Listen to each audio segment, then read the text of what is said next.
Yo, check it out. Yo, it's your boy Frank. Let's start. All right. Stay in hustle mode. Got some brand new clothes. Hit them with a pose. Check what I just drove. My car don't touch the road. What's going on, my artists? So today we are doing a hairline tutorial. So we're starting off with that hairline tap and go spritz. It's very good. It's not flaky, so we're going to go ahead and spray the hairline and just a little bit of the forehead. Okay, now even though we sprayed on the forehead, we're going to go ahead and wipe the excess residue off because we don't want our hairlines getting too flaky. Why? Because we're starting off our vertical bars with the razor. Now I start off the vertical bar with the razor just when my client has a thinning spot. All right, you see it on the right side, so we're going to go ahead and make sure we're not going too deep into that hairline. Now we can go ahead and go across the forehead with the razor. It glides real smooth, real easily, and I'm not cutting my client at all because you have to make sure the position of your blade is on point.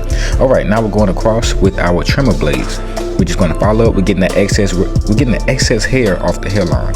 Now you see I positioned my client's head. I didn't just eject his head or anything. I made sure I pushed it up just a little bit. Now please pay attention to the part of the blade that I'm using to make sure I execute that C-cup correctly. All right, now as we're getting into that thin spot, we're not going to go too deep into it. We're just staying right on the line. All right, now we're going to take our rhino comb made by Murano, and we just measured our C-cup just to make sure both vertical bars line up and both C-cups line up. Okay, I also sometimes take that yellow device on the comb, and I can measure my vertical bars that way.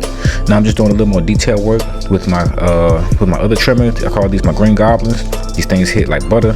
Shout out to B Clark Customs for this. Okay, and I'm just doing a little more detail work. I had to put the pencil line on the hairline just to make sure everything was even, and I'm just making sure that pencil line gets smeared out, and I'm making sure just that sharpness is also in that thin spot so my client can feel confident about his hairline. Okay, now we're just making sure we're just detailing and polishing.